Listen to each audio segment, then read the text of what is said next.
Chapter 32. I continued the labours of the village school as actively and faithfully as I could. It was truly hard work at first. Some time elapsed before, with all my efforts, I could comprehend my scholars and their nature. Wholly untaught, with faculties quite torpid, they seemed to me hopelessly dull, and, at first sight, all dull alike. But I soon found I was mistaken. There was a difference amongst them as amongst the educated, and when I got to know them, and they me, this difference rapidly developed itself. Their amazement at me, my language, my rules and ways, once subsided, I found some of these heavy-looking, gaping rustics wake up into sharp-witted girls enough. Many showed themselves obliging and amiable too, and I discovered amongst them not a few examples of capacity that won both my good-will and my admiration. These soon took a pleasure in doing their work well, in keeping their persons neat, in learning their tasks regularly, in acquiring quiet and orderly manners. The rapidity of their progress, in some instances, was even surprising, and an honest and happy pride I took in it. Besides, I began personally to like some of the best girls, and they liked me. I had amongst my scholars several farmers' daughters, young women grown almost. These could already read, write, and sew, and to them I taught the elements of grammar, geography, history, and the finer kinds of needlework. I found estimable characters amongst them, characters desirous of information and disposed for improvement, with whom I passed many a pleasant evening hour in their own houses.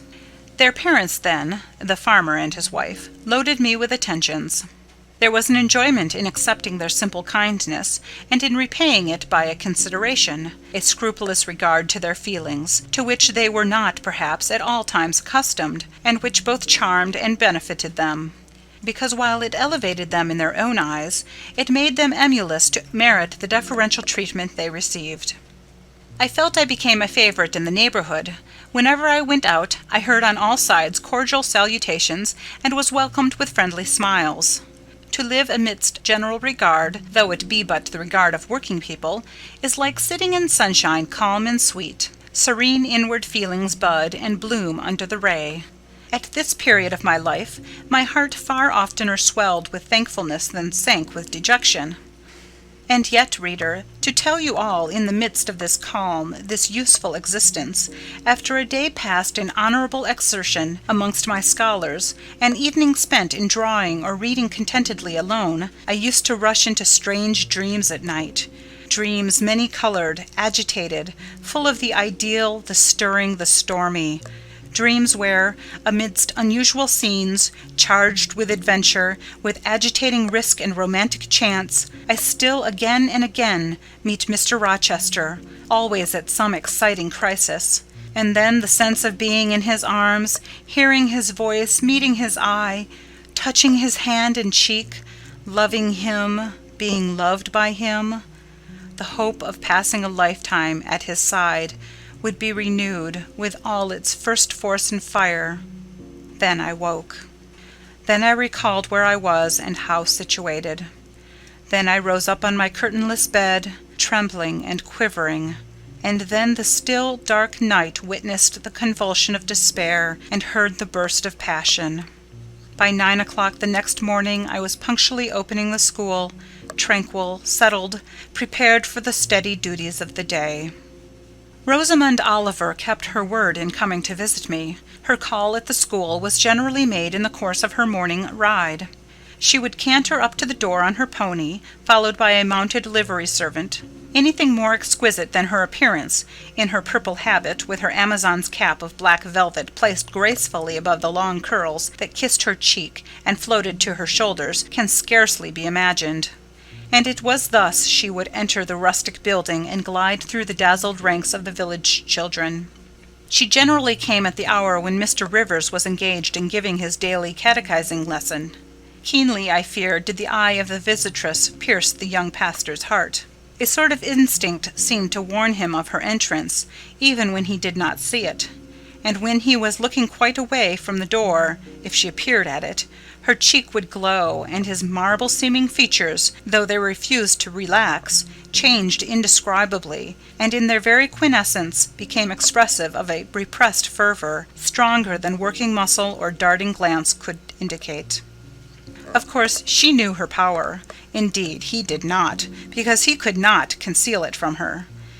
In spite of his Christian stoicism, when she went up and addressed him and smiled gaily, encouragingly, even fondly in his face, his hand would tremble and his eye burn.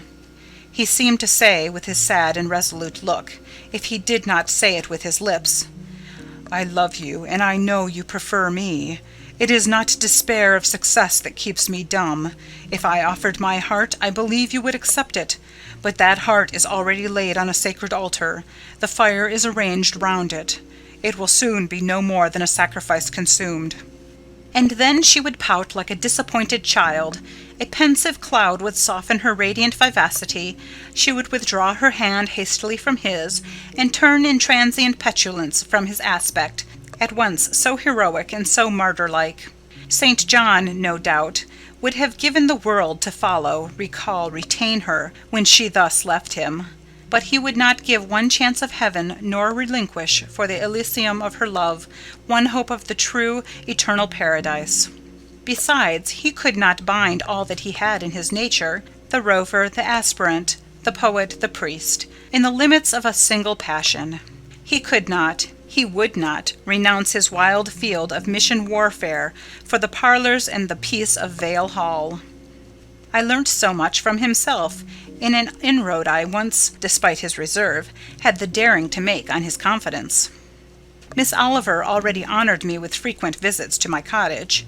I had learnt her whole character, which was without mystery or disguise. She was coquettish, but not heartless, exacting, but not worthlessly selfish. She had been indulged from her birth, but was not absolutely spoiled. She was hasty, but good-humoured, vain (she could not help it, when every glance in the glass showed her such a flush of loveliness), but not affected, liberal-handed, innocent of the pride of wealth, ingenious, sufficiently intelligent, gay, lively, and unthinking. She was very charming, in short, even to a cool observer of her own sex like me. But she was not profoundly interesting or thoroughly impressive. A very different sort of mind was hers from that, for instance, of the Sisters of St. John. Still, I liked her almost as I liked my pupil Adele, except that for a child whom we have watched over and taught, a closer affection is engendered than we can give an equally attractive adult acquaintance. She had taken an amiable caprice to me, and said I was like Mr. Rivers, only certainly, she allowed, not 1/10 so handsome, though I was a nice neat little soul enough, but he was an angel. I was, however, good, clever, composed, and firm, like him. I was a lusus naturae, she affirmed, as a village schoolmistress. She was sure my previous history, if known, would make a delightful romance. One evening, while with her usual childlike activity and thoughtless yet not offensive inquisitiveness, she was rummaging the cupboard and the table drawer of my little kitchen, she discovered first 2 French books, a volume of Schiller, a German grammar and dictionary, and then my drawing materials and some sketches, including a pencil head of a pretty little cherub-like girl, one of my scholars, and sundry views from nature, taken in the Vale of Morton and on the surrounding moors.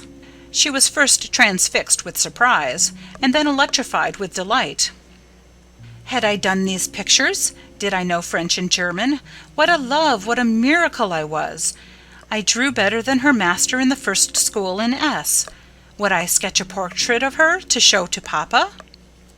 With pleasure, I replied, and I felt a thrill of artist delight at the idea of copying so perfect and radiant a model. She had then a dark blue silk dress. Her arms and her neck were bare. Her only ornament was her chestnut tresses, which waved over her shoulders with all the wild grace of natural curls. I took a sheet of fine cardboard, and drew a careful outline. I promised myself the pleasure of colouring it, and, as it was getting late then, I told her she must come and sit another day. She made such a report of me to her father that Mr. Oliver himself accompanied her next evening, a tall, massive-featured, middle-aged and grey-headed man, at whose side his lovely daughter looked like a bright flower near a hoary turret. He appeared a taciturn and perhaps a proud personage, but he was very kind to me. The sketch of Rosamond's portrait pleased him highly. He said I must make a finished picture of it. He insisted, too, on my coming the next day to spend the evening at Vale Hall. I went. I found it a large, handsome residence, showing abundant evidences of wealth in the proprietor. Rosamond was full of glee and pleasure all the time I stayed. Her father was affable, and when he entered into conversation with me after tea, he expressed in strong terms his approbation of what I had done in Morton School, and said he only feared, from what he saw and heard, I was too good for the place, and would soon quit it for one more suitable. "Indeed," cried Rosamond, "she is clever enough to be a governess in a high family, papa." I thought I would far rather be where I am than in any high family in the land. Mr. Oliver spoke of Mr. Rivers, of the Rivers family, with great respect. He said it was a very old name in that neighbourhood, that the ancestors of the house were wealthy, that all Morton had once belonged to them, that even now he considered the representative of that house might, if he liked, make an alliance with the best. He accounted it a pity that so fine and talented a young man should have formed the design of going out as a missionary. It was quite throwing a valuable life away. It appeared, then, that her father would throw no obstacle in the way of Rosamond's union with St. John. Mr. Oliver evidently regarded the young clergyman's good birth, old name, and sacred profession as sufficient compensation for the want of fortune. It was the 5th of November and a holiday. My little servant, after helping me to clean my house, was gone, well satisfied with the fee of a penny for her aid. All about me was spotless and bright, scoured floor, polished grate, and well-rubbed chairs. I had also made myself neat, and had now the afternoon before me to spend as I would. The translation of a few pages of German occupied an hour. Then I got my palette and pencils, and fell to the more soothing, because easier occupation, of completing Rosamond Oliver's miniature. The head was finished already. There was but the background to tint, and the drapery to shade off. A touch of carmine, too, to add to the ripe lips. A soft curl here and there to the tresses. A deeper tinge to the shadow of the lash under the azured eyelid.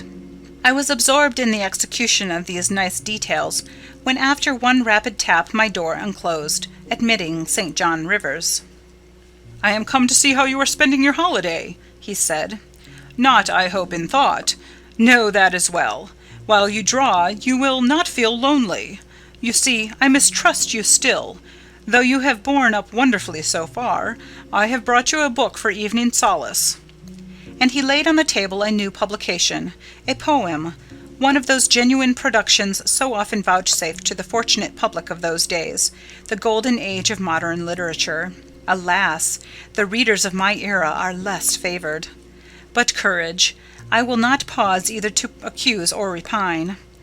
I know poetry is not dead, nor genius lost, nor has Mammon gained power over either, to bind or slay.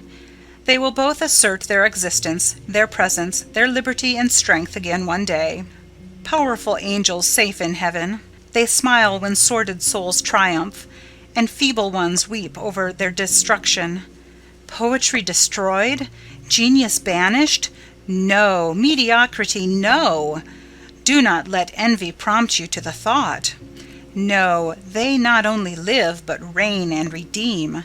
And without their divine influence spread everywhere, you would be in hell, the hell of your own meanness.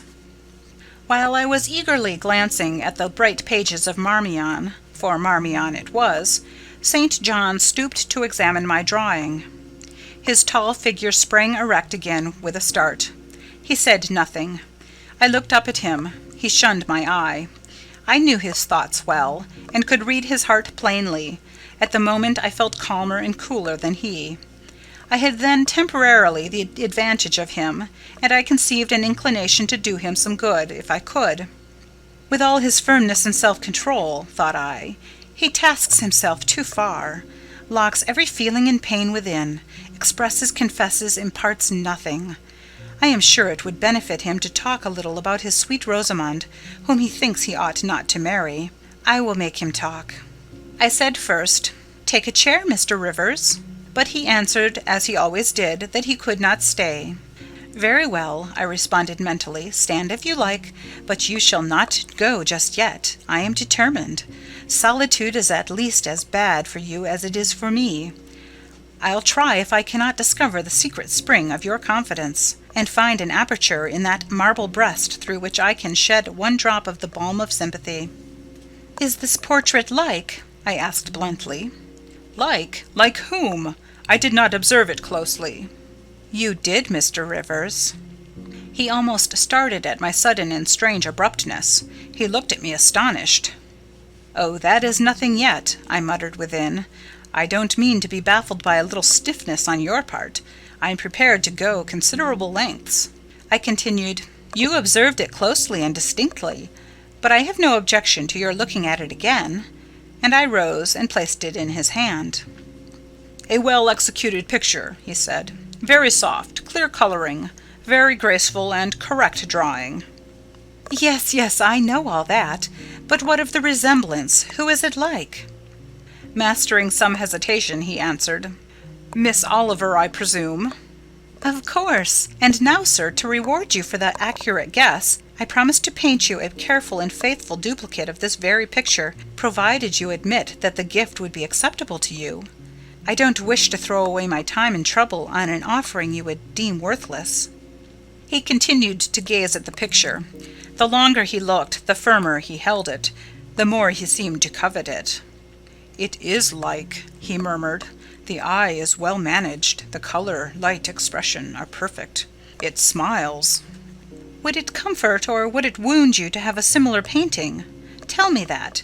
When you are in Madagascar or in the Cape or in India, would it be a consolation to have that memento in your possession, or would the sight of it bring recollections calculated to enervate and distress?" He now furtively raised his eyes. He glanced at me, irresolute, disturbed. He again surveyed the picture. "That I should like to have it is certain. Whether it would be judicious or wise is another question."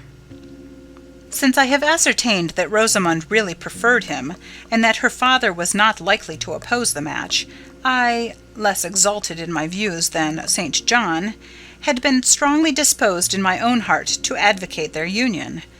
It seemed to me that, should he become the possessor of Mr. Oliver's large fortune, he might do as much good with it as if he went and laid his genius out to wither, and his strength to waste, under a tropical sun. With that persuasion I now answered, "As far as I can see, it would be wiser and more judicious if you were to take to yourself the original at once." By this time he had sat down. He had laid the picture on the table before him, and with his brow supported on both hands, hung fondly over it. I discerned he was now neither angry nor shocked at my audacity. I saw even that to be thus frankly addressed on a subject he had deemed unapproachable, to hear it thus freely handled, was beginning to be felt by him as a new pleasure, an unhoped-for relief. Reserved people often really need the frank discussion of their sentiments and griefs, more than the expansive. The sternest seeming stoic is human after all, and to burst with boldness and goodwill into the silent sea of their soul is often to confer on them the first of obligations. "She likes you, I am sure," said I, as I stood behind his chair, "and her father respects you. Moreover, she is a sweet girl, rather thoughtless, but you would have sufficient thought for both yourself and her. You ought to marry her." "Does she like me?" he asked. "Certainly, better than she likes anyone else. She talks of you continually. There is no subject she enjoys so much or touches upon so often." "It is very pleasant to hear this," he said. "Very. Go on for another quarter of an hour." And he actually took out his watch and laid it upon the table to measure the time. "But where is the use of going on," I asked, "when you are probably preparing some iron blow of contradiction, or forging a fresh chain to fetter your heart?" "Don't imagine such hard things. Fancy me yielding and melting as I am doing. Human love, rising like a freshly opened fountain in my mind and overflowing with sweet inundation all the field I have so carefully and with such labour prepared, so assiduously sown with the seeds of good intentions, of self-denying plans, and how it is deluged with a nectarous flood, the young germs swamped, delicious poison cankering them. Now I see myself stretched on an ottoman in the drawing-room at Vale Hall, at my bride Rosamond Oliver's feet. She is talking to me with her sweet voice, gazing down on me with those eyes your skilful hand has copied so well, smiling at me with these coral lips. She is mine. I am hers. This present life and passing world suffice to me. Hush! Say nothing. My heart is full of delight. My senses are entranced. Let the time I marked pass in peace. I humoured him. The watch ticked on. He breathed fast and low. I stood silent. Amidst this hush, the quartet sped. He replaced the watch, laid the picture down, rose, and stood on the hearth. "Now," said he, "that little space was given to delirium and delusion. I rested my temples on the breast of temptation, and put my neck voluntarily under her yoke of flowers. I tasted her cup. The pillow was burning. There is an asp in the garland. The wine has a bitter taste. Her promises are hollow, her offers false. I see and know all this." I gazed at him in wonder. "It is strange," pursued him, "that while I love Rosamond Oliver so wildly, with all the intensity indeed of a first passion, the object of which is exquisitely beautiful, graceful, fascinating, I experience at the same time a calm, unwrapped consciousness that she would not make me a good wife, that she is not the partner suited to me, and I would discover this within a year after marriage, and that to 12 months' rapture would succeed a lifetime of regret. This I know." "Strange indeed!" I could not help ejaculating. "While something in me," he went on, "is acutely sensible to her charms, something else is so deeply impressed with her defects. They are such that she would sympathize in nothing I aspired to, co-operate in nothing I undertook. Rosamond a sufferer, a labourer, a female apostle? Rosamond a missionary's wife? No." "But you need not be a missionary. You might relinquish that scheme." "Relinquish? What? My vocation? My great work? My foundation laid on earth for a mansion in heaven? My hopes of being numbered in the band who have merged all ambitions in the glorious one of bettering their race, of carrying knowledge into the realms of ignorance, of substituting peace for war, freedom for bondage, religion for superstition, the hope of heaven for the fear of hell? Must I relinquish that? It is dearer than the blood in my veins. It is what I have to look forward to and to live for." After a considerable pause, I said, "And Miss Oliver, are her disappointment and sorrow of no interest to you?" "Miss Oliver is ever surrounded by suitors and flatterers. In less than a month my image will be effaced from her heart. She will forget me, and will marry probably someone who will make her far happier than I should do." "You speak coolly enough, but you suffer in the conflict. You are wasting away." "No, if I get a little thin, it is with anxiety about my prospects, yet unsettled, my departure continually procrastinated. Only this morning I received intelligence that the successor whose arrival I have been so long expecting cannot be ready to replace me for 3 months to come yet, and perhaps the 3 months may extend to 6. You tremble and become flushed whenever Miss Oliver enters the schoolroom." Again the surprised expression crossed his face. He had not imagined that a woman would dare to speak so to a man. For me, I felt at home in this sort of discourse. I could never rest in communication with strong, discreet, and refined minds, whether male or female, till I had passed the outworks of conventional reserve, and crossed the threshold of confidence, and won a place by their heart's very hearthstone. "You are original," said he, "and not timid. There is something brave in your spirit, as well as penetrating in your eye. But allow me to assure you that you partially misinterpret my emotions. You think them more profound and potent than they are. You give me a larger allowance of sympathy than I have a just claim to. When I colour and when I shade before Miss Oliver, I do not pity myself. I scorn the weakness. I know it is ignoble, a mere fever of the flesh. Not, I declare, the convulsion of the soul. That is just as fixed as a rock, firm, set in the depths of a restless sea. Know me to be what I am, a cold, hard man." I smiled incredulously. "You have taken my confidence by storm," he continued, "and now it is much at your service. I am simply in my original state, stripped of that blood-bleached robe with which Christianity covers human deformity, a cold, hard, ambitious man. Natural affection only, of all the sentiments, has permanent power over me. Reason and not feeling is my guide. My ambition is unlimited. My desire to rise higher, to do more than others, insatiable.